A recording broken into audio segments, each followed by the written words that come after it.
Okay, this is the class struggles of France, 1848 to 1850. Um, so, as you may be aware, there's something called the Paris Commune. Is my recording working? It looks like it is, yes. Thank you for asking. As you may be aware, there was a event in France called the Paris Commune, and this will go in depth about the character of it and whatnot. Now, the Paris Commune was seen to be essentially the manifestation of everything that I was been looking for. It was the empirical evidence of Marx's theories. Let me set myself on Do Not Disturb. Because without any real theoretical analysis, without any strong organization or anything like that, the working people within Paris collectively, more or less spontaneously, arose to do literally everything that Marx had been saying. They weren't like following Marx's theories and texts or anything like that. They were just doing it simply through their class interests. It had nothing to do with some firebrand like Lenin coming in and educating everybody and then everybody following. No, this was spontaneous. It was throughout the entirety of Paris. It was immense, and I apologize to anybody who can hear that in the background. Holy shit, that's loud. So, let's take a quick read of this. I believe that we will also take a read of this introduction. So, great importance must be attached to one of the historical documents of the German labor movement, the preface written by Friedrich Engels for the 1895 reissue of Marx's Class Struggle in France. Looking back upon the year 1848, he showed that the belief that the socialist revolution was imminent had become obsolete. Engels demonstrated, as an expert in military science, that it was a pure illusion to believe the workers could, in the existing state of military technique and of industry, in a view of the characteristic of the great towns of today, successfully bring about a revolution by street fighting. This was Rosa Luxemburg's comments. So we're going to take a quick read of this introduction, which doesn't look like it will be in any way quick, I'm afraid. But let's give it a read through. Okay. This is Introduction to Karl Marx's The Class Struggles in France, 1848 to 1850. The work republished here was Marx's first attempt to explain a piece of contemporary history by means of his materialist conception, on the basis of the prevailing economic situation. In the Communist Manifesto, the theory was applied in a broad outline to the whole of modern history. In the articles by Marx and myself in New Rheinische Zeitung, it was constantly used to interpret political events of the day. Here, on the other hand, the question was to demonstrate the inner causal connection in the course of a development which extended over some years, a development as critical for the whole of Europe as it was typical. Hence, in accordance with the conception of the author, to trace political events back to what the effects of what were, in the final analysis, economic causes. Is this the introduction written by Engels, Zutoka? Yes, it is. And it was written in 1895, as you can see. If events and series of events are judged by current history, it will never be possible to go back to the ultimate economic causes. Even today, when the specialized press provides such rich material, it remains still impossible even in England to follow day by day the movement of industry and trade on the world market, and the changes which take place in the methods of production in such a way as to draw a general conclusion for any point in time from those manifold, complicated, and ever-changing factors the most important which, into the bargain, generally operate long time in realms unknown before they suddenly make themselves forcefully felt on the surface. A clear overall view of the economic history of a given period can never be obtained contemporaneously, but only subsequently, after material has been collected and sifted. Statistics are a necessary auxiliary aid here, and they always lag behind. For this reason, it is only too often necessary in current history to treat this, the most decisive factor as constant, and the economic situation existing at the beginning of a period concerned as given and unalterable for the whole period, or else to take notice of only such changes in this situation as arise out of patently manifest events themselves, and are, therefore, likewise patently manifest. So here the materialist method has quite often to limit itself to tracing political conflicts back to struggles between the interests of the existing social classes and fractions of classes caused by economic development, and to demonstrate that the particular political parties are the more or less adequate political expression of the same classes and fractions of classes. Okay, so a quick example. Think back to 2008, right? Everybody is screaming about the subprime mortgage crisis, and they're all focusing on how can we stop this particular economic crisis from arising. What did we do wrong? Well, I'll tell you what you did wrong. You did capitalism wrong. You did capitalism. That's what you did wrong. But they're focused on the particular expression at any given time. And they're like, well, if we just fix this one little thing here, then it'll, solve the problem and it won't come up again. But as you may have noticed, the fixing of the problem just created more problems. It's simply the process and the dynamics of capital. Rosa Luxemburg has a wonderful piece in Reform or Revolution, which I highly recommend everybody read. Yes, your problem is capitalism. Believe it or not, embedded within the dynamics of capitalism itself is the boom and bust crises of overproduction and investment and all sorts of other things just fundamentally embedded. So yes, your problem is capitalism. If you don't want to have these crashes, then I'm afraid your only solution is to abolish the conditions which produce them. Quite obviously. It's like stabbing yourself with a fork and then you complain about gangrene. It's like, the only way you're not going to get gangrene is by, not stabbing yourself with a fork. No, I like stabbing myself with a fork. There's all sorts of diseases you get out of constantly stabbing yourself with a fork. Gangrene is just one particularly virulent one. Okay, let's continue. It is self-evident that this unavoidable neglect of contemporaneous changes in the economic situation, the very basis of all the processes to be examined, must be a source of error. But all the conditions required for a comprehensive presentation of current history inevitably include sources of error, which, however, keeps nobody from writing current history.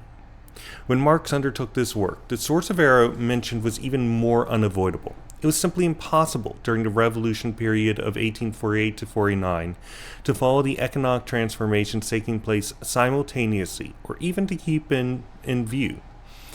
It was the same during his first months of exile in London in the autumn and winter of 1849 to 50, but it was precisely a time when Marx began his work.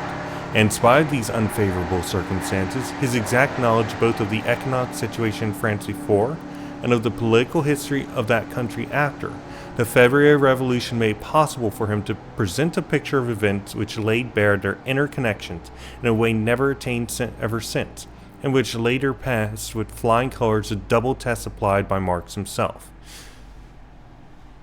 Double test, of course, here in reference to, a double-blind test. Marx is approaching this as a scientist, a social scientist. He's approaching this looking at and trying to verify his his predictions, right?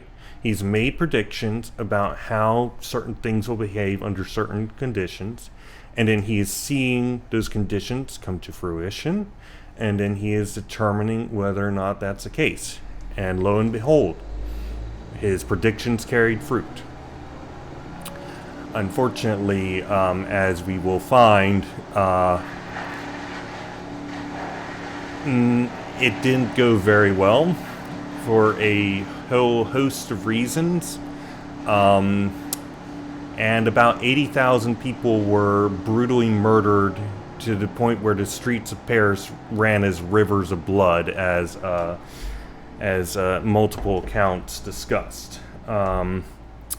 As France, seeing their working class decide to not be their slaves and wage laborers and peasants, they very quickly ended their war with Prussia, and Prussia very quickly accepted the end of war, and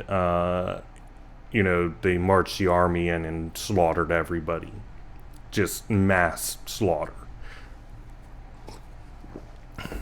Given the population count within France at the time, a contemporary example for, say, New York would be around 1 million plus people being murdered in the streets. So, yeah. Okay. The first test arose when, after the spring of 1850, Marx once again found time for economic studies and began applying himself to the economic history of the previous 10 years. What he had hitherto deduced half a priori from sketchy material thus became absolutely clear to him from the facts themselves, namely that the world trade crisis of 1847 had been the true mother of the February and March revolutions, and that the industrial prosperity which had been returning gradually since the middle of 1848 and attained full bloom in 1849 and 50 was the revitalizing force of a re-strengthened European reaction. This was crucially important, whereas in the first three articles, which appeared in the January, February, and March issues of the newspaper, there's still the expectation of an early, fresh upsurge of revolutionary vigor. The historical review written by Marx and myself for the last issue, a double one, May to October, which is published in the autumn of 1850, breaks with these illusions once and for all. Quote, "A new revolution is possible only in a consequence of a new crisis. It is, however, just as certain as this crisis." But that was the only major change which had to be made. There was absolutely nothing to alter the interpretation of events given in the earlier chapters, or in the causal connections established therein, as proved by the continuation of the narrative from March 10 up to the autumn of 1850 in the said review. I have, therefore, included this continuation as the fourth article in the present new edition. The second test was even more severe. Immediately after Louis Bonaparte's coup d'etat in December 2nd, 1851, Marx dealt afresh with the history of France from February 1848 up to this event which concluded the revolutionary period for the time being. The 18th Brumaire of Louis Bonaparte in 1855. In this pamphlet, the period depicted in our present publication is again dealt with, albeit in briefer form. Compare this second presentation, written in the light of the decisive event which happened over a year later, with ours, and it will be found that the author had very little to change. What gives our works quite special significance is the fact that it was the first to express the formula of which, by common agreement, the workers' parties of all countries in the world briefly summarized their demand for economic transformation, the appropriation of the means of production by society. In the second chapter, in connection with the, quote, right to work, which is described as, quote, the first clumsy formula wherein the revolutionary demands of the proletariat are summarized, it is said, quote, but behind the right to work stands the power over capital. Behind the power over capital oh my gosh, all this sound in the background. I'm sorry. new German newspaper. Yes, that's literally how it goes. Listen, I try, okay, but then it doesn't work. So I'm not gonna try anymore. You guys are reading with me, right? Yeah. Where was I? Oh, yes. But behind the right to work stands the power over capital. Behind the power over capital, the appropriation of the means of production, their subjection to the associated working class, and therefore the abolition of wage labor, of capital, and their mutual relations. Thus here, for the first time, the proposition is formulated by which modern workers' socialism is sharply differentiated both from all the different shades of feudal, bourgeois, petty bourgeois, etc. socialism, and from the confused community of goods of utopian and of primitive, Nature's workers' communism. If, later, Marx extended the formula to include appropriation of the means of exchange, this extension, which in any case is self-evident after the Communist Manifesto, only expressed a corollary to the main proposition. A few wiseacres in England have of late added that the means of distribution should also be handed over to society. These gentlemen would be hard put to say what these economic means of distribution, distinct from the means of production and exchange, actually are. Unless political means of distribution are meant, taxes, poor relief, including the Sachsenwald and other endowments. But first, these are even now means of distribution in possession of society as a whole, either of the state or of the community, and second is precisely those that we want to abolish. In other words, bourgeois charity and social services and stuff like that aren't what we're after. If your politics stops and starts with a redistribution, then you're just doing reformism. You're not making any fundamental changes. You're not a socialist. You're not even a social democrat. You're a liberal a bleeding heart liberal. That's what you are. I guess you could say that's a social democrat anyway. Continuing. When the February Revolution broke out, all of us, as far as our conceptions of the conditions and the course of revolutionary movements were concerned, were under the spell of previous historical experience, that of France. It was indeed the latter which had dominated the whole of European history since 1789, and from which now, once again, the signal had gone forth for general revolutionary change. It was therefore natural and unavoidable that our conceptions of the nature and the course of the social revolution proclaimed in Paris in February 1848 of the revolution of the proletariat should be strongly colored by memories of the prototypes of 1789 and of 1830. Moreover, when the Paris uprising found its echo in the victorious insurrections of Vienna, Milan, and Berlin, when the whole of Europe, right up to the Russian frontier, was swept into the movement, when thereupon in Paris, in June, the first great battle for power between the proletariat and bourgeoisie was fought, when even the victory of its class so shook the bourgeoisie of all countries that fled back into the arms of the monarchist feudal reaction which had just been overthrown, there could be no doubt for us, under the circumstances then obtaining, that the great decisive battle had commenced, that would have to be fought in a single, long, and vicissitudinous period of revolution, but that it could only end in the final victory of the proletariat. Okay, so to those who are unaware of their history, that will be rectified here, but the 18th Brumaire of Louis Bonaparte is gold standard. Everybody should read that. It's not on our list. Even if it maybe should be, consider that as homework once you finish the Text Talk series. But in short, the bourgeoisie found themselves in deep alliance with the monarchists that they had originally been, in the process of deconstructing in the development of capitalism, right? This is what we term Bonapartism, again from 18th Brumaire, right? The capitalists understanding the dangers of democracy in capitalism, because under democracy, the workers get all sorts of terrible, strange, and unholy ideas like, ending private property and fulfilling their class interests and shortening the working day and other things like that. Absolutely terrifying. How dare they? And so, what is the only thing that they can do? Well, if they are in a fight with the monarchists, then they're kind of squashed. They got enemies on one side, enemies on the other. But ultimately, they're peas in the pod. In many ways, the aristocrats hate the bourgeoisie. They hated the bourgeoisie, but they certainly hate the unwashed masses more. God forbid it. So,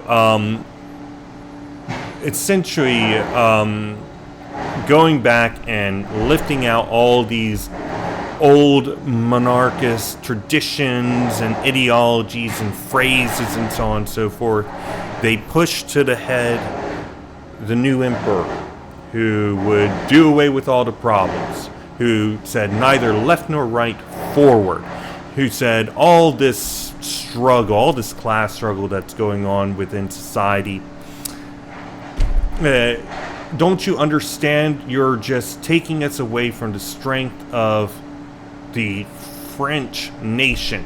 And look at this. We're at war right now. What happens if we fail the war because you ungrateful peasants are too busy demanding things like better wages?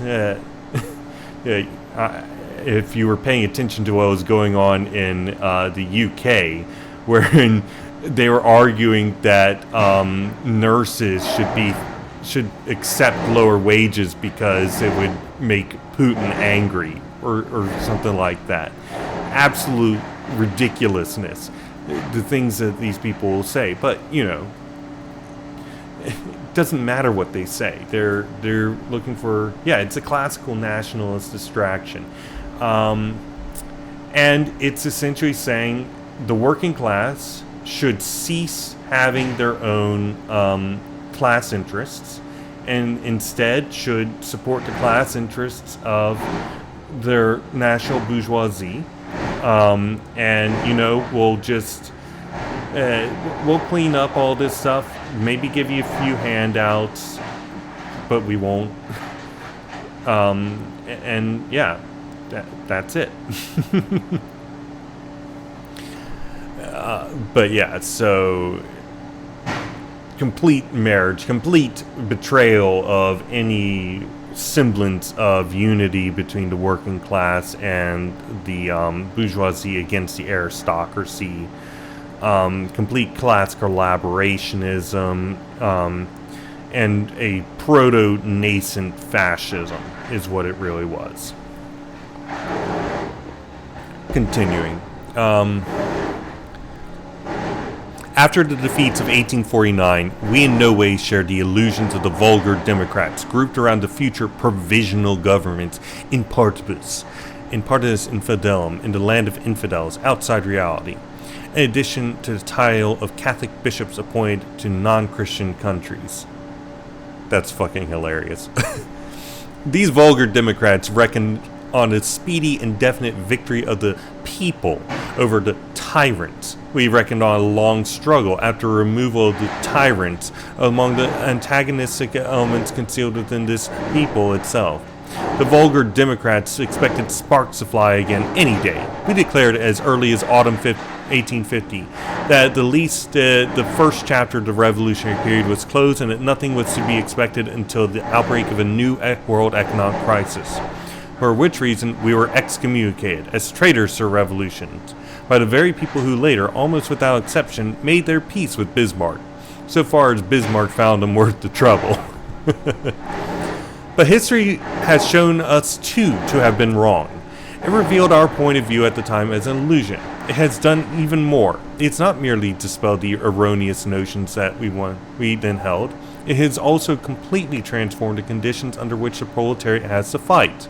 The mode of struggle in 1848 is today obsolete in every respect, and this is a point which deserves closer examination on the present occasion. All revolutions up to the present day have resulted in the displacement of the rule of one class by the rule of another. But all ruling classes up to now have only been small minorities in relation to the ruled masses of the people. One ruling minority was thus overthrown, another minority seized the helm of state in its stead, and refashioned the state institutions to seize its own interests. Thus, on every occasion, a minority group that was enabled, that called upon to rule by the given degree of economic development. And just for that reason, and only for that reason, it happened that the ruled majority either participate in the revolution for the benefit of the former, or simply acquiesced in it. But if we disregard the concrete content in each case, the common form of all these revolutions was that they were minority revolutions. Even when the majority took part, it did so, whether wittingly or not, only in the service of a minority. But because of this, or even simply because of the passive, unresisting attitude of the majority, this minority acquired the appearance of being representative of the whole people. As a rule, after the first great success, the victorious minority split. One half was satisfied with what had been gained, the other half wanted to go further still, and put forward new demands which, partly at least, were also in the real or apparent interests of the great mass of the people. In isolated case, these more radical demands were actually forced through, but often only for the moment. The more moderate party would regain the upper hand, and what had been won most recently would wholly or partly be lost again. The vanquished would then cry treachery or ascribe their defeat to accident. In reality, however, the truth of the matter was usually this. The achievements of the first victory were only safeguarded by the second victory of the more radical party. This having been attained, and, with it, what was necessary for the moment, the radicals and their achievements vanished once more from the stage. Engels saying things that people in America are still struggling to fucking grasp with the Democrats and Republicans. The Democrats are like, oh, the Republicans are betraying the country. And it's like, no. You made your bed, you fucking lie in it. It's only through the radicals that are going out and going beyond that the moderates and the far right are willing to come to the table and even talk about crumbs. When I find myself so frustrated with various Green Party stuff and their intense anti-militancy, anti-violence position. Like, I understand being a party and being like, we don't want to be involved with that. But they also don't let other eco movements, engage in what's necessary. The only way that these moderate green parties are going to get anything is by having a diversity of tactics. The only way that they're going to have anything is by having another group over here go in and spiking cars, or spiking trees, destroying car tires, destroying pipelines, etc., etc. That's the only way that the ruling class is ever going to come to the table, when the moderates seem to by far the best option. This is a struggle against liquidationists in a nutshell. Liquidationism was a tendency within that Lenin identified within the socialist movement, wherein on both sides you had the legal liquidationists who wanted to, I'm just calling them that. Basically, they're the illegal struggle members who wanted to liquidate the legal struggle. They said, look, it is distracting people. It's making them think that we can achieve our goals through legal struggle. It's taking up resources, and it's also liberalizing the party and stuff. And then you've got the liquidationists on the legal struggle end who are saying, I can't do my job if I'm constantly being associated with these people who are committing crimes. And we're getting more out of the legal struggle right now and stuff like that.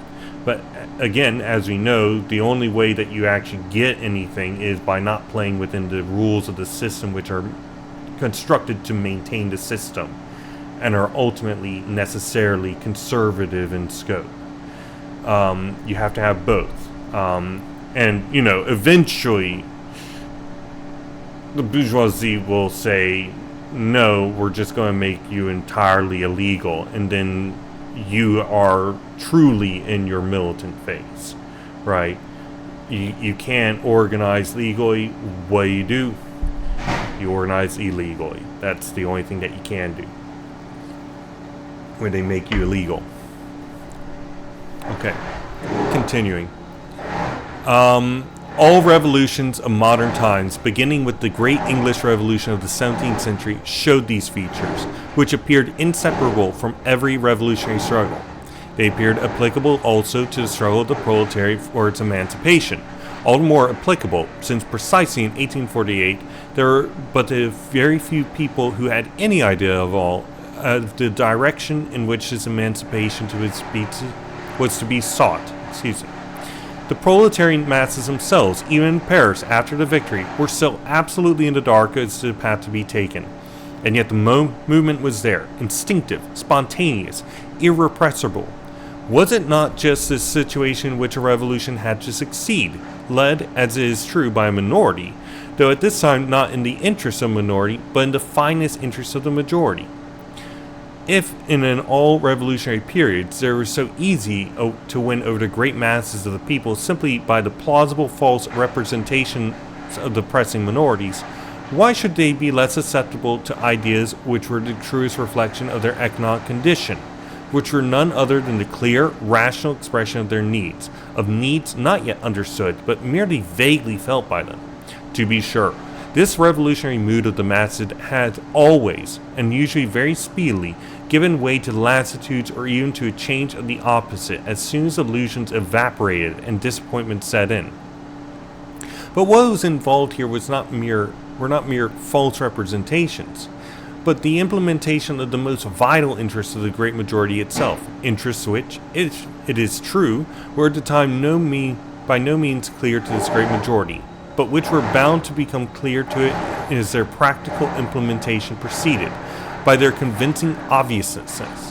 And when, as Marx showed in his third article in the spring of 1850, the development of the bourgeois republic that arose out of the social revolution of 1848 had even concentrated real power in the hands of the big bourgeoisie, monarchistically inclined as it was in the bargain, and so on the other hand had grouped all the other social classes, peasantry as well as petty bourgeoisie, around the proletariat, so that during and after the common victory, not they, but the proletariat grown wise from experience had to become the decisive factory. Was there not every prospect then of turning the revolution of the minority into a revolution of the majority? History has proved us wrong, and all who thought like us. It was made clear that the state of economic development of the continent at the time was not, by a long way, ripe for the elimination of the capitalist production. It is proved by this economic revolution which, since 1848, has seized the whole of the continent and has caused big industry to take real root in France, Austria, Hungary, Poland, and recently in Russia, while it has made Germany positively an industrial country of the first rank, all on a capitalist basis, which in the year 1848 therefore still had a great capacity for expansion. But it's precisely this industrial revolution which has everywhere produced clarity in class relations, has removed a number of intermediate forms handed down from the period of manufacture, and in Eastern Europe even from guild handicraft, has created a genuine bourgeois and genuine large-scale industrial proletariat, and has pushed them into the foreground of social development. However, owing to this, the struggle between these two great classes, a struggle which, outside England, existed in 1848 only in Paris, and at the most in a few big industrial centers, has spread over the whole of Europe and reached an intensity still inconceivable in 1848. At the time, the many obscure gospels of the sects, with their panaceas, today, the single generally recognized crystal clear theory of Marx, sharply refuted formulating the ultimate aims of the struggle. At that time, the masses, sundered and differing according to locality and nationality, linked only by the feeling of common suffering, undeveloped, helplessly tossed to and fro from enthusiasm to despair. Today, the single great international army of socialists, marching irresistibly on and growing daily in number, organization, discipline, insight, and certainty of vigor. If even this mighty army of the proletariat has still not reached its goal, if, far from winning victory by one mighty stroke, it has slowly to press forward from position to position in hard, tenacious struggle, this only proves once and for all how impossible it was in 1848 to win social transformation merely by surprise attack. Okay, so what is Engels saying here? He's saying that the time wasn't right. He's saying that the class interests, the movement, and so on and so forth was fundamentally localized in Paris and also in England, but we're talking about Paris right now.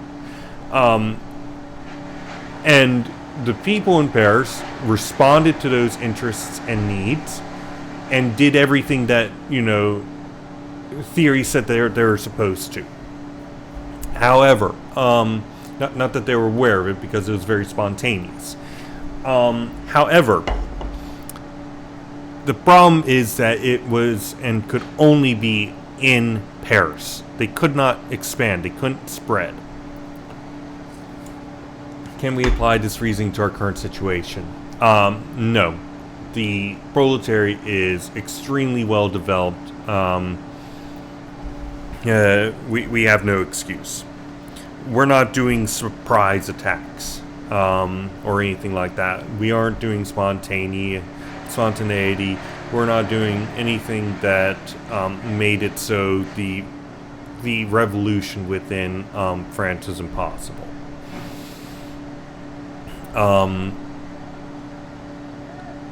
Rather, our problem is quite distinct. But anyway, see what he's saying here. He's talking about an international army, one that has to slowly press forward from position to position in hard, tenacious struggle. He talks about the industrial centers having been spread out. He talks about the proletariat achieving discipline, number, organization, insight, and certainty of victory. He's talking about an army. He's talking about a militant, disciplined, organized army that is going in and is doing all the things that the Paris Revolution did, but in a better way, organized and structured way. This is what Lenin would later key into when talking about the need of the vanguard party and the need of rejecting spontaneity and so on and so forth. Okay. A bourgeois split into two dynastic monarchist sections. A bourgeoisie, however, which demanded, above all, peace and security for its financial operations, faced by a proletariat vanquished indeed, but still a menace. A proletariat around which petty bourgeois and peasants grouped themselves more and more. The continual threat of a violent outbreak, which, nevertheless, offered absolutely no prospect of a final solution. Such was the situation as if made to measure for the coup d'etat of the pseudo-democratic pretender Louis Bonaparte. This is in reference to the third, by the way, not the first. On December 2nd, 1851, by means of the army, he put an end to the tense situation and secured Europe internal tranquility. only to confer upon it the blessing of a new era of wars. The period of revolutions from below was concluded for a time being. Excuse me. There followed a period of revolutions from above. In other words, the proletariat ran out of steam, it failed. And in turn, the bourgeoisie and aristocracy in combination had their own revolutions. But principally the bourgeoisie did. And continued their development of capitalism throughout Europe. The reversion to the empire in 1851 provided fresh proof of the immaturity of the proletarian aspirations of the time. Bodes itself to create the conditions under which they were bound to grow mature. Internal tranquility ensured the unfettered advancement of the new industrial boom. The necessity of keeping the army occupied and of diverting the revolutionary currents in an outward direction produced the wars in which Bonaparte, under the pretext of asserting the principles of nationalities, sought to secure annexations for France. His imitator, Bismarck, adopted the same policy for Prussia. He carried out his coup d'etat, his revolution from above, in 1866 against the German Confederation and Austria, and no less against the Prussian Konfliktkammer. Whatever the fuck that means. But Europe was too small for two Bonapartes, and thus the irony of history had it that Bismarck overthrew Bonaparte, and King William of Prussia not only established the Little German Empire, but also the French Republic. The overall outcome, however, was that in Europe the independence and internal unity of great nations, with the exception of Poland, had become a fact. Within relatively modest limits, it is true, but for all that on a scale large enough to allow the development of the working class to proceed without finding national complications any longer a serious obstacle. The grave diggers of the Revolution of 1848 had become the executors of its will, and alongside them already rose threateningly the era of 1848, the proletariat in the shape of the Internationale. The Internationale here being the International Association of Communists. Well, it wasn't just communists, it was anarchists and basically anybody that you care to name. However,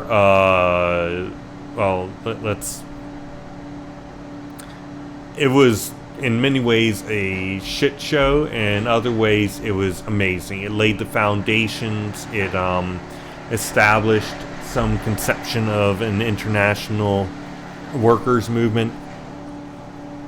They kicked out a bunch of toxic people like the anarchists. And, it was there that a lot of the core principles were laid out, as well as words on how to structure international parties and so on and so forth. Continuing. After the War of 1870 to 71, Bonaparte vanished from the stage and Bismarck's mission was fulfilled, so that he could now sink back again to the position of an ordinary junker. I don't know what a junker is, but okay. The period, however, was brought to a close by the Paris Commune. A perfidious attempt by Thiers to steal the cannon of the Paris National Guard sparked off a victorious uprising. It was shown once more that in Paris none but a proletarian revolution is any longer possible. After the victory, power fell, quite in of itself and quite undisputed, in the hands of the working class. And once again, it was proved how impossible even then, 20 years after the time described in our work, this rule of the working class still was. On the one hand, France left Paris in the lurch, looked on it while it bled to death from the bullets of MacMahon. On the other hand, the Commune was consumed in unfruitful strife between two parties which split it. The Blanquists, the majority, and the Proudhonists, the minority, neither of which knew what was to be done. The victory which came as a gift in 1871 remained just as unfruitful as the surprise attack of 1848. Okay, Blanquists and Proudhonists. What a wonderful shit combination. Okay, the Blanquists essentially are they emerge as a group of people who advocate for a secret cabal of revolutionary leaders going in and doing the revolution themselves. It doesn't, at any point involve the working class or larger organization. No, it's a bunch of, adventuristic revolutionaries going around and assassinating and targeting people. Now, this is a mean expansion, but it's no less true. The Proudhonists were followers of Proudhon, and what was his full name? Pierre-Joseph Proudhon. Ignoring his ridiculous anti-Semitism, holy shit, almost on the left of Bakunin. Conflict, summer, class struggle. Okay, thank you. And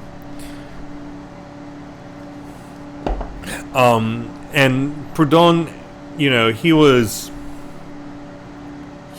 what would now be called a mutualist.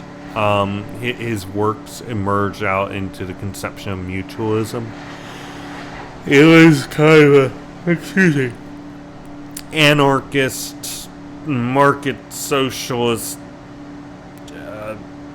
nonsense.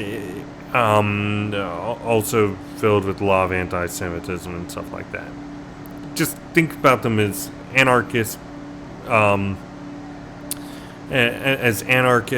libertarian socialists, market socialists, some combination of all the above.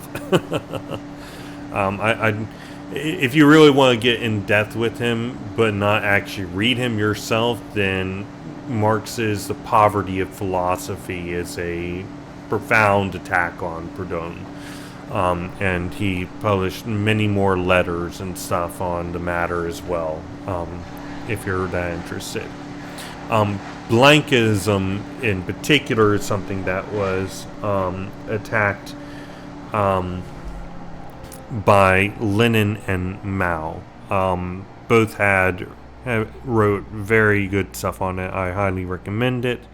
It answers a lot of questions about how, the Vanguard Party should organize. There are accusations that the Vanguard itself is blankist. It is not. The distinctions are quite significant.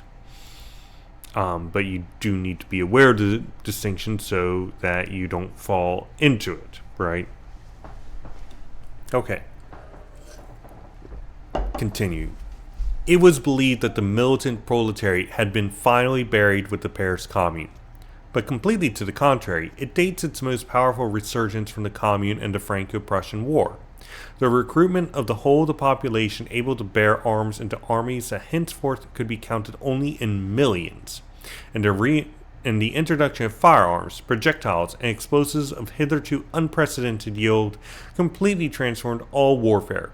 This revolution, on the one hand, put an abrupt end to the Bonapartist war and ensured peaceful industrial development by making any war other than a world war of unprecedented cruelty an absolutely incalculable outcome and impossibility.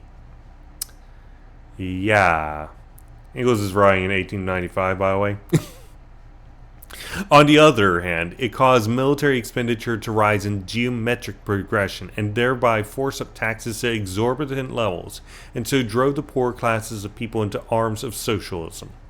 The annexation of Alsace-Lorraine, the immediate cause of the mad competition in armaments, was able to set the French and German bourgeoisie chauvinistically at each other's throats. For the workers of the two countries, it became a new bond of unity. And the anniversary of the Paris Commune became the first universal holiday of the whole proletariat. We need to revive that, by the way. The War of 1870-71 and the defeat of the Commune transferred the center of gravity of the European workers' movement in the meantime from France to Germany, as Marx had foretold. In France, it naturally took years to recover from the bloodletting of May 1871. In Germany, on the other hand, In Germany, on the other hand, where industry, fostered in addition in positively hothouse fashion by the blessing of the French milliards, developed at an increasing speed, social democracy experiences still more rapid and enduring growth. Social democracy at this time was synonymous with communism, just for our purposes. The splits had not occurred yet. Thanks to the intelligent use which German workers made of the universal suffrage introduced in 1866, the astonishing growth of the party is made plain to all the world by incontestable figures. 1871, 102,000. 1874, 352,000. 1877, 493,000 Social Democratic votes. Then came the recognition of this advance by high authority in the shape of the anti-socialist law. The party was temporarily broken up. The number of votes dropped from 312,000 in 1881. But that was quickly overcome, and then under the pressure of the exceptional law, without a press, without a legal organization, and without the right of association and assembly, rapid expansion began in earnest. 1884, 550,000. 1887, 763,000. 1890, 1,427,000 votes. The hand of the state was paralyzed. The anti-socialist law disappeared. The socialist vote rose to 1,787,000, over a quarter of all the votes cast. The government and the ruling class had exhausted all their expedients, uselessly, pointlessly, unsuccessfully. The tangible proofs of their impotence, which the authorities, from the night watchman to the imperial chancellor, had to accept, and from that the despised workers. These proofs were counted in millions. The state was at the end of its tether, the workers only at the beginning of theirs.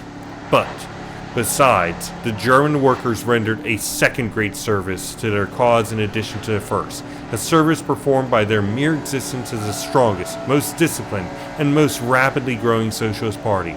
They supplied their comrades in all countries with a new weapon, and one of the most potent, when they showed them how to make use of universal suffrage. There had long been universal suffrage in France, but had fallen into disrepute because through the way it had been abused by the Bonapartist government. After the Commune, there was no workers' party to make use of it. It had also existed in Spain. Suffrage is the right to vote. So, for example, for a long time there was not universal suffrage for women, for example. Right? Women could not vote. It's only after the Bolshevik Revolution that all the various countries, stopped shitting their pants. Or started shitting their pants and, instituting universal voting. I don't think that France had universal suffrage that included women, though. So I think that in this case, when he's talking about universal suffrage, I think that he means more in the class sense. Like, rather than, for example, the House of Lords and the Republic under which France had established. I think that there's a distinction there. I don't think that they had actual, what we would call universal suffrage. Okay. Continuing. It had also existed in Spain since the Republic, but in Spain, election boycotts had been the rule for all serious opposition parties from time immemorial. The experience of the Swiss with universal suffrage was also anything but encouraging for a workers' party. The revolutionary workers of the Latin countries had been wont to regard the suffrage as a snare, as an instrument of government trickery. It was different in Germany. The Communist Manifesto had already been proclaimed the winning of universal suffrage, of democracy, as one of the first and most important tasks of the militant proletariat, and Lassalle had again taken up this point. Now that Bismarck found himself compelled to introduce this franchise as the only means of interesting the mass of the people in his plans, our workers immediately took it in earnest and sent August Bebel to the first constituent Reichstag. And from that day on, they have used the franchise in a way that has paid them 1,000-fold and has served as a model to the workers in all countries. The franchise has been, in the words of the French Marxist program, transformer des moyens de pierre qu'il French. Transform them by a means of deception, which it has been before, into an instrument of emancipation. And if universal suffrage had offered no other advantage than that it allowed us to count our numbers every 3 years, that by regularly established unexpected rapid rise in our vote, it equaled in equal measure the workers' certainty of victory and the dismay of their opponents, and so became our best means of propaganda, that accurately informed us of our own strength and that of all opposing parties, and thereby provide us with a measure of proportion second to none for our actions, safeguarding us from untimely timidity as much as from untimely foolhardiness. If this had been the only advantage we gained for our suffrage, it would still have been much more than enough, but did more than this by far. Election propaganda, it provided us with the means, second to none, of getting in touch with the mass of people where they stand so aloof from us, of forcing all parties to defend their views and actions against our attacks before all the people. And further, it provided our representatives in the Reichstag with a platform from which they could speak to their opponents in Parliament and to the masses outside with quite different authority and freedom than in the press or at meetings.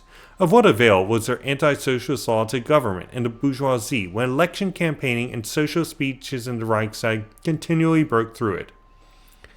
Okay, I want to be very clear here. This is not saying vote blue. This isn't saying vote for the Democrats. What is going on here is you have a communist party, and people are voting for the Communist Party so that the Communist Party membership can get up on the stage and then say, look at how we're growing, look at the anger and the activity of the working people, offer the basis for organization and a legal structure, and then go in and argue against the bourgeois world order, right? Not defend their own position, but to criticize and force the bourgeoisie to defend themselves.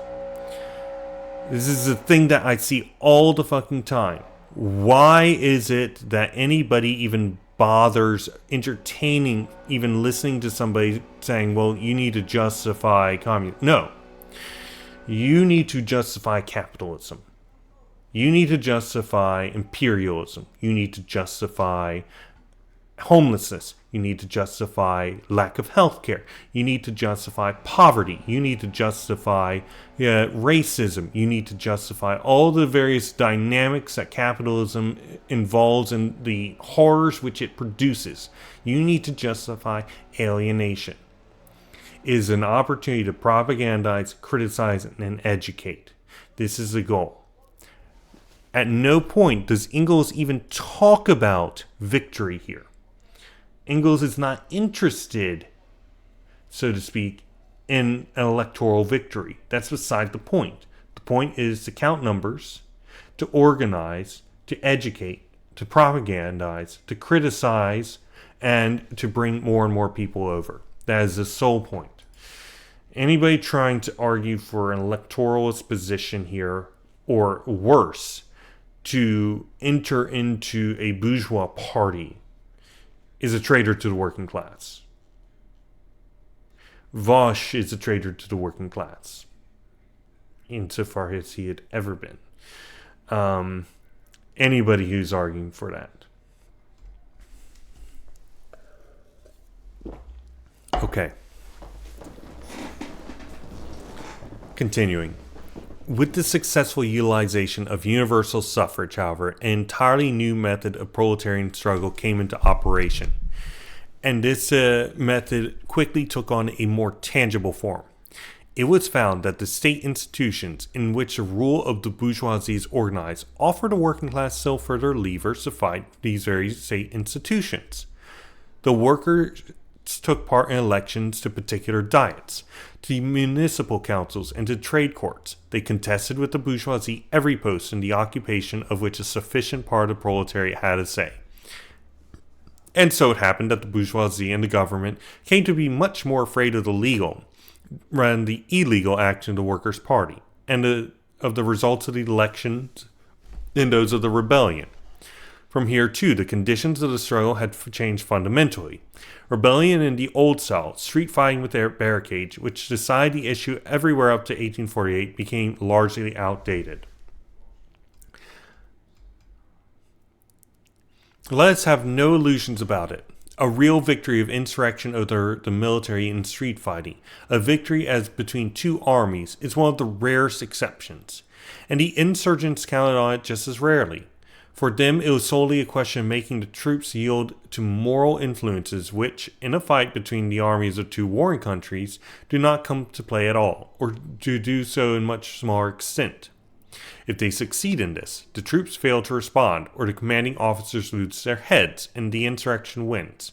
If they do not succeed this, then, even when the military are in the minority, the superiority of better equipment and training, of uniform leadership, of the planned employment of the military forces, and of discipline makes itself felt.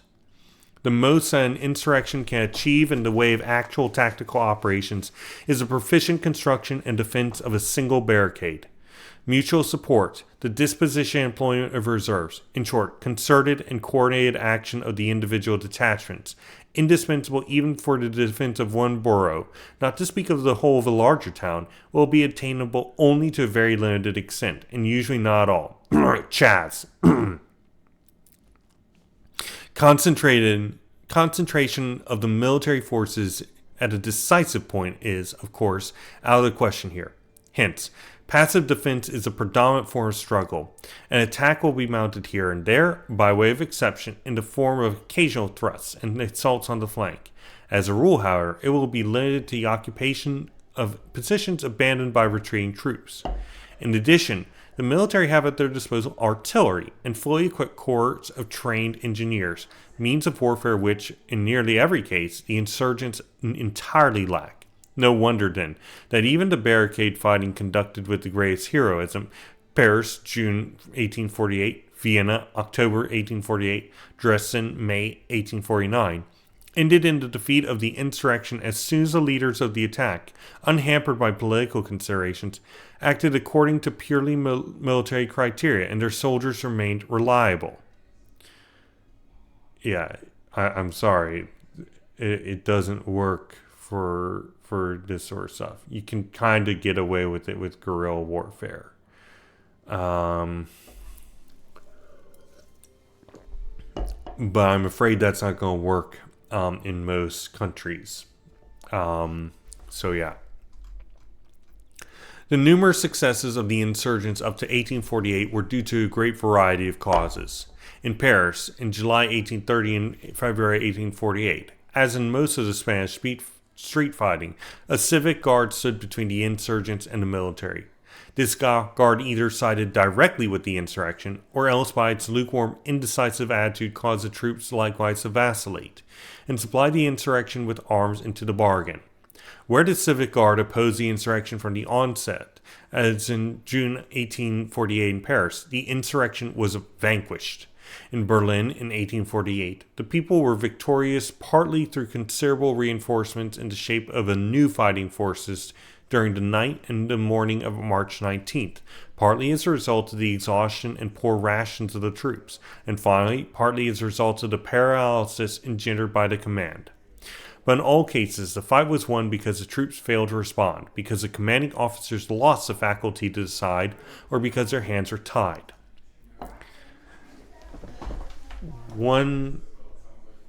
It's difficult to understand just how on the knife's edge these sorts of movements rest. Even so, when the Bolshevik Revolution occurred, do you know why it actually succeeded in the speed that it did? It's because when the military forces were supposed to be arriving in the cities by train, the workers, the people who ran the train, refused to transport them. They went on strike. They just said, no, we're not going to take you there. If they had not, that wouldn't have gone through. And masses of troops would have arrived with fresh outfits and everything and spilled into the city and crushed the Bolsheviks. It's that simple. Instead, they were standing out in the middle of nowhere in the winter. And, victory was obtained. This is a sort of knife's edge that these sometimes rest upon. But is it really a knife's edge? We look at the fact that the Red Army, reminder, was majority of the people who were fighting, in World War One, and they engaged in civil war. They said, "Fuck this! We're not fighting in World War One anymore for these fat cats who are living off of our debts while we are fighting tanks and horses." Right? That was the condition that the Russian proletariat was fighting for their national bourgeoisie and for the feudal order. They said, "Fuck this, we're not doing it," and they went home. Through immense propaganda campaigns by the Bolsheviks and by all the different socialist organizations and parties, they said, turn imperialist war into civil war. Go home, achieve peace, land, and bread, and stop fighting for these fuckers and instead get rid of them. Because they won't let you go home. In fact, they had lied multiple times. They kept saying they would and then they wouldn't. Abject incompetence on the part of Tsar Nicholas the Butcher. Absolutely hilarious. So yes, usually, the army is likely to refuse to actually go in and slaughter the workers en masse. Ironically, you can probably trust the army more than you can trust the police. The police, it's their job to crush their fellow members of society. It's their job day in and day out to protect private property directly. Soldiers, they're fed a lot of, we're protecting the nation, so on and so forth. Now, to be clear, a lot of soldiery back then was much more of the draft type. So, there's a reason why most countries have gotten rid of the draft. It's because, socialists, our duty in the military is to agitate for turning imperialist war into civil war.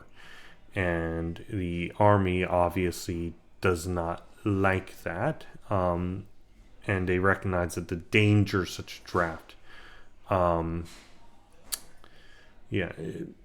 the danger of such a draft would cause.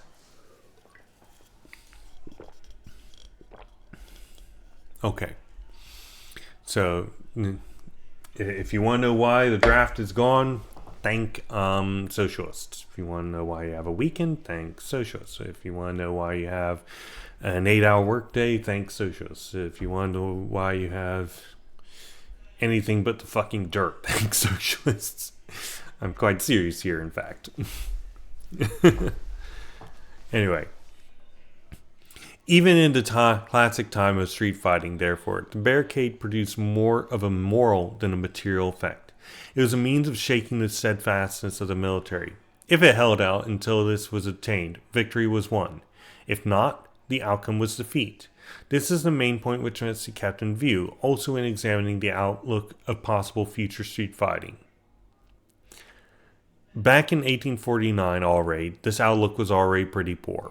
Everywhere the bourgeoisie had thrown in its lot with the government, culture and property had hailed and feasted the military moving against insurrection. The barricade had lost its magic. The soldier no longer saw behind it the people, but rebels, subversives, plunderers, levelers, the scum of society. Levelers were a utopian socialist group of the Christian variety that sought to level society, and so on and so forth. They were, I believe, they were excommunicated by the Catholic Church. Because when I say level society, I don't mean like blowed up. I mean distinctions in wealth. They were very distributionist focused. The officer had in the course of time become versed in the tactical forms of street fighting. He no longer marched straight ahead and without cover against the improvised breastwork, but went round it through gardens, yards, and houses, and this was now successful with a little skill in 9 cases out of 10. But since there have been very many more changes, and all in favor of the military, if the big towns had become considerably bigger, the armies have become bigger still. Paris and Berlin have, since 1848, grown less than fourfold, but their garrisons have grown more than that. By means of the railways, these garrisons can, in 24 hours, be more than doubled, and in 48 hours they can be increased to huge armies. The arming of this enormously increased number of troops has become incomparably more effective. In 1848, the smoothbore muzzle-loaded percussion gun. Today, the small-caliber breech-loaded magazine rifle, which shoots 4 times as far, 10 times as accurately, and 10 times as fast as the former. At the time, the relatively ineffective round shot and grape shot of the artillery. Today, the percussion shells, of which one is sufficient to demolish the best barricade. At the time, the pickaxe of the sapper for breaking through fireproof walls. Today, the dynamite cartridge. On the other hand, all the conditions of the insurgent side have grown worse. An insurrection with which all sections of the people sympathize is hardly likely to recur. And the class or all the middle strata will never again in all probability group themselves around the proletariat so exclusively that in comparison the party of reaction gathered around the bourgeoisie will well nigh disappear. The people, therefore, will always appear divided, and thus a most powerful lever, so extraordinarily effective in 1848, is gone. If more soldiers who had seen service came over to the insurrectionists, the arming of them would have been much more difficult. The hunting and fencing guns of the munition shops, even if not previously made unusable by the removal of part of the lock-on police orders, are far from being a match for the magazine rifle of the soldier, even in close fighting. Up to 1848, it was possible to make the necessary ammunition oneself out of powder and lead. Today, the cartridge differ for each gun, and are everywhere alike only in one point, namely, they are a complicated product of big industry, and therefore not to be manufactured extempore. With the result that most guns are useless as long as one does not possess the ammunition suited only to them.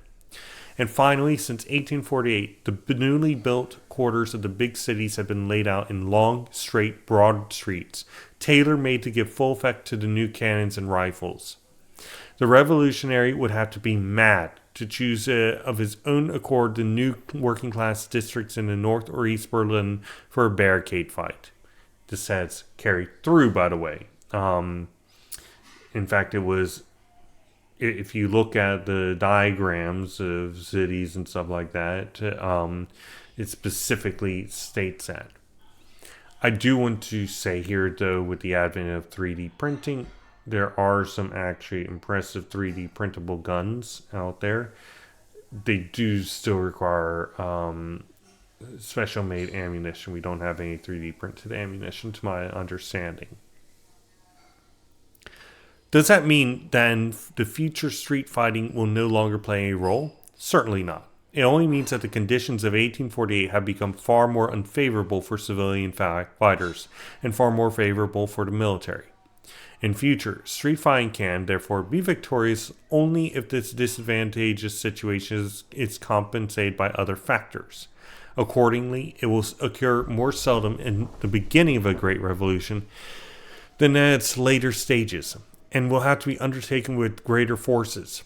These, however, may then well prefer, as in the whole great French Revolution or on September 4 and October 31st, 1870, in Paris, the open attack to passive barricade tactics.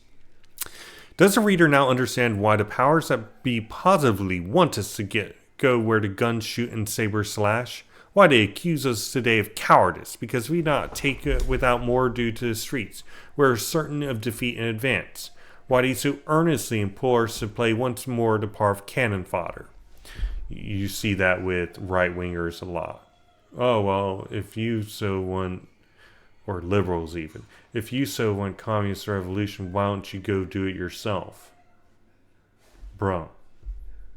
Literally tens of millions, actually maybe hundreds, I'm not sure, have died on the bayonets, on the bullets, on the artillery of counter-revolution. Tens or hundreds of millions. And you're calling me a coward for not just going out there and carrying out like a Blankist revolution or something? You have any idea the amount of organization something like this takes?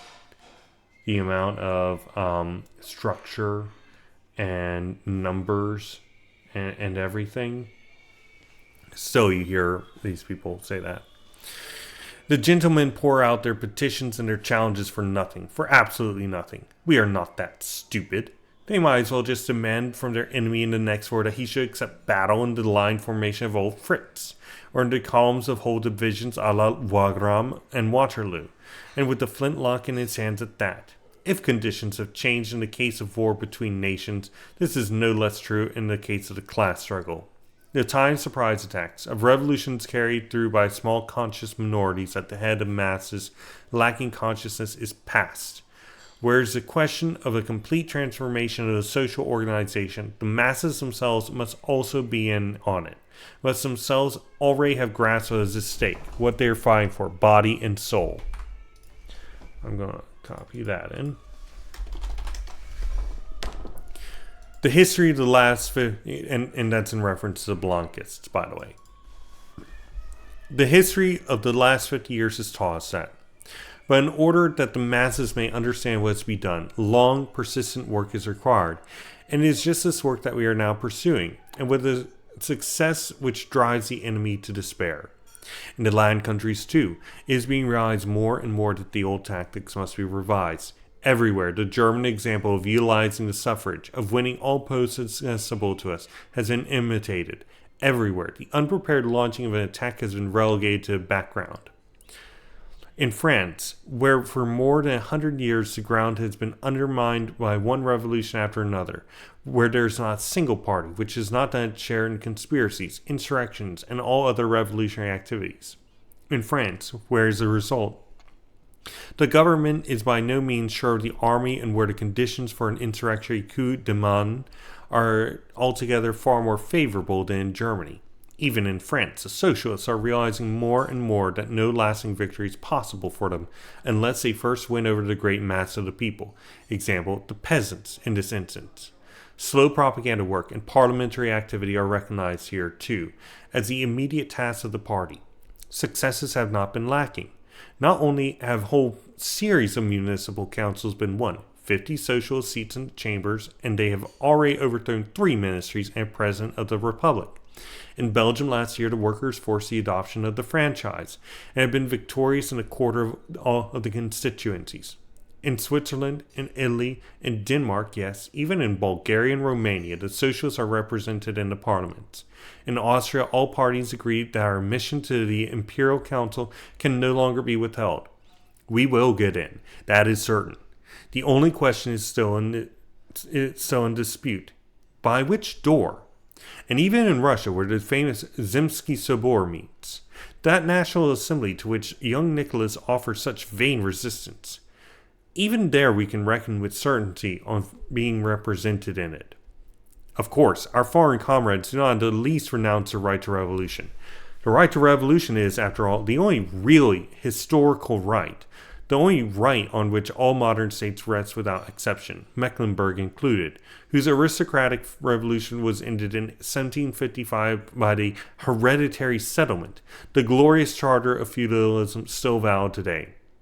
The right to revolution is so incontestably recognized by the general consciousness that even General von Boguslawski derives the right to a coup d'etat, which he vindicates for his Kaiser solely from this popular right. Kaiser? Caesar? Well, I don't know if which is okay. But whatever may happen in the other countries, the German Social Democrats occupy a special position, and thus, in the immediate future, have a special task. The 2 million voters whom they send to the ballot box, together with the young men and women who stand behind them as non-voters, form the most numerous, most compact mass, the decisive shock force of the international proletarian army. This mass already supplies over a quarter of the votes cast. And as the by-elections to the Reichstag, the diet elections in individual states, the municipal council and trade court elections demonstrate, is constantly on the increase. Its growth proceeds as spontaneously, as steadily, as irresistibly, at the same time as tranquility as a natural process. All government intervention has proved powerless against it. We can count even today on 2.25 million voters. If it continues in this fashion, by the end of the century, we shall have the greater part of the middle strata of society, petty bourgeois and small peasants, and we shall grow into the decisive power in the land before which all other powers will have to bow, whether they like it or not. To keep this growth going without interruption until it gets beyond the control of the prevailing governmental system of itself, not to fritter away the steadily increasing shock force in vanguard skirmishes, but to keep it intact until the decisive day. That is our main task. And there is only one means by which the steady rise of the socialist fighting forces in Germany could be temporarily halted, and even thrown back for some time. A clash on a grand scale with the military, a bloodletting like that of 1871 in Paris. In the long run, even that would be overcome. To shoot a party which numbers in millions out of existence is too much even for all the magazine rifles of Europe and America. Unfortunately, not so anymore. Jakarta method. But the normal development would be impeded. The shock force would, perhaps, not be available at the critical moment. The decisive combat would be delayed, protracted, and attended by heavier toll. The irony of world history turns everything upside down. We, the revolutionaries, the overthrowers, we are thriving far better on legal methods than on illegal methods in overthrow. The parties of order, as they call themselves, are perishing under the legal conditions created by themselves. They cry despairingly with Odilon Barot, La légalité nous tue. Legality is the death of us. Whereas we, under this legality, get firm muscles and rosy cheeks and look like life eternal. And if we are not so crazy as to let ourselves be driven to street fighting in order to please them, then in the end there's nothing left for them to do but themselves break through this dire legality. Fascism. Meanwhile, they make new laws against overthrows. Again, everything is turned upside down. These anti-overthrow fanatics of today, are they not themselves overthrowers of yesterday? Have we, perchance, evoked the Civil War of 1866? Have we driven the King of Hanover, the Elector of Hesse, and the Duke of Nassau from their hereditary lawful domains and annexed these hereditary domains? Are these overthrowers of the German Confederation and 3 crowns by the grace of God complain of overthrow? Who would suffer the Graschi to complain of sedition? Who could allow the Bismarck worshippers to rail at overthrow? Let them, nevertheless, put through their anti-overthrow bills. Make them still worse. Transfer the whole penal law into India rubber. They will gain nothing but fresh proof of their impotence. If they want to deal social democracy a serious blow, they will have to resort to quite other measures. They can cope with the social democratic overthrow, which is just now is doing so well by keeping the law, only by an overthrow on the part of the parties of order, an overthrow which cannot live without breaking the law. Mr. Rosler, the Prussian bureaucrat, and Mr. von Boguslaw, the Prussian general, have shown them the only way perhaps so possible at getting at the workers, who simply refuse to let themselves be lured into street fighting. Breach of the Constitution, dictatorship, return to absolutism. The king's will is the supreme law. Therefore, take courage, gentlemen. Here half measures will not do. Here you must go whole hog. But do not forget that the German Empire, like all small states and generally all modern states, is a product of contract. Of the contract first of the princes on one another, and second of the princes with the people. If one side breaks the contract, the whole contract falls to the ground. The other side is then also no longer bound, as Bismarck demonstrated to us so beautifully in 1866. If, therefore, you break the constitution of the Reich, social democracy is free, and can do as it pleases with regard to you. But will hardly blurt out you today what is going to do then. It is now almost here 16 centuries since a dangerous party of overthrow was likewise active in the Roman Empire. It undermined religion and the foundations of the state. It flatly denied that Caesar's will was the supreme law. It was without fatherland. It was international. It spread over the whole empire, from Gaul to Asia and beyond the frontiers of the empire. It had long carried on seditious activities underground in secret. For a considerable time, however, it had felt itself strong enough to come out into the open. This party of overthrow, which is known by the name of Christians, was also strongly represented in the army. Whole legions were Christian. When they were ordered to attend the sacrificial ceremonies of the pagan established church in order to do the honors there, the subversive soldiers had the audacity to stick peculiar emblems, crosses, on their home helmets in protest. Even the customary barracks bullying of their superior officers was fruitless. The Emperor Diocletian could no longer quietly look on while order, obedience, and discipline in his army were being undermined. He stepped in with vigor while there was still time.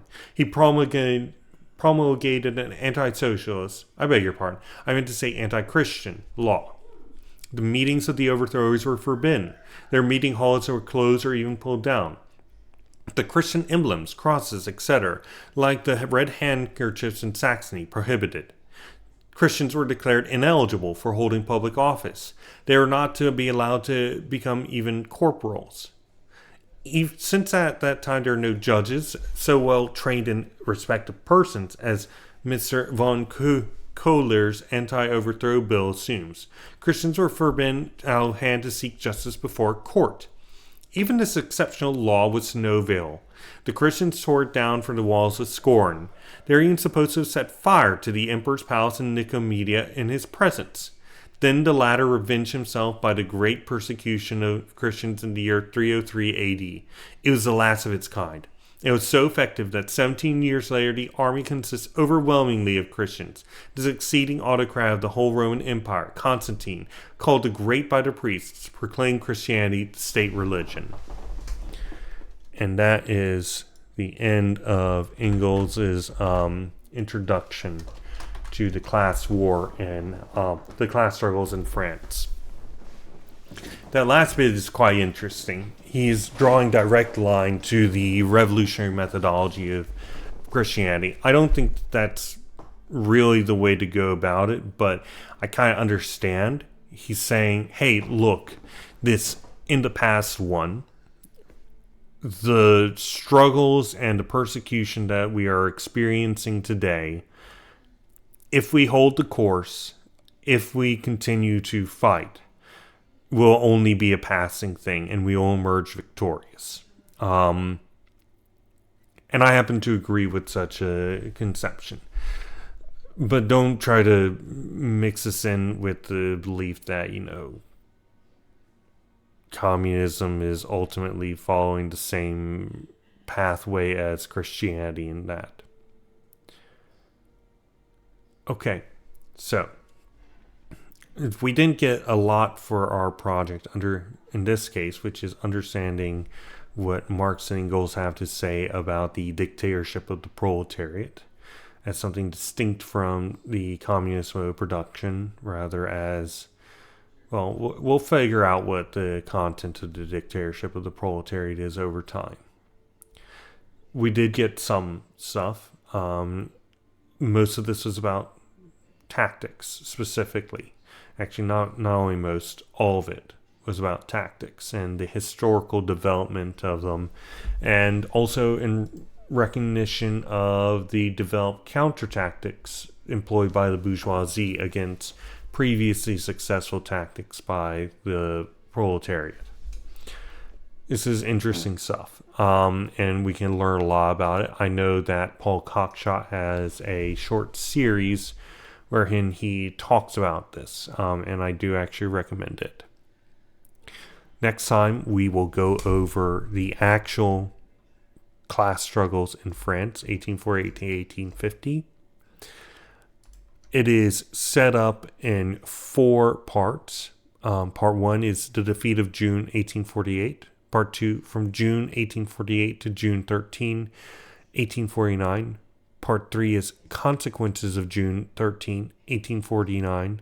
And Part 4, the abolition of universal suffrage in 1850. As Engels said in his foreword, Marx was too excited about the various movements for understandable reasons, but ultimately he jumped the gun.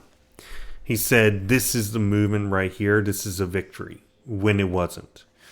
And it fundamentally lacked the capacity to do such due to the lack of development of capitalism within the nations that these had succeeded, right? Because it was never able to expand beyond the cities where these were successful. It simply could not, due to the lack of proletarian elements and relations outside of those cities. It was ultimately a doomed affair. Still, that doesn't mean that Marx's analysis was in any way wrong. In fact, it was proven yet more correct as time passed. And Marx learned quite a lot from the struggles there, all right, because he had witnessed the limitations there. As you may recall, and not anti-Düring, and the German ideology, which I believe comes after this, Marx makes sure to reference the need for the development of the productive forces in order for the development of communism to fully go through. And he certainly remembers to do so in all later works as well. So, that's the basis of scientific development. Before I let you go, I'm going to read this little bit of an opening. We will probably read this once more next session, but for those still here, with the exception of only a few chapters, every important part of the revolutionary analysis from 1848 to 49 bear the heading, Defeat of the Revolution. What succumbed in these defeats was not the revolution. It was the pre-revolutionary traditional appendages, results of social relations which had not yet come to the point of sharp class antagonisms, persons, illusions, conceptions, projects from which the Revolutionary Party before the February Revolution was not free, from which it could not be freed not by the victory of February, but only by a series of defeats. In a word, the revolution made progress, forged ahead, not by its immediate tragicomic achievements, but, on the contrary, by the creation of a powerful, united counter-revolution, by the creation of an opponent in combat with whom the party of overthrow ripened into a really revolutionary party. To prove this is the task of the following pages. And that's where we're going to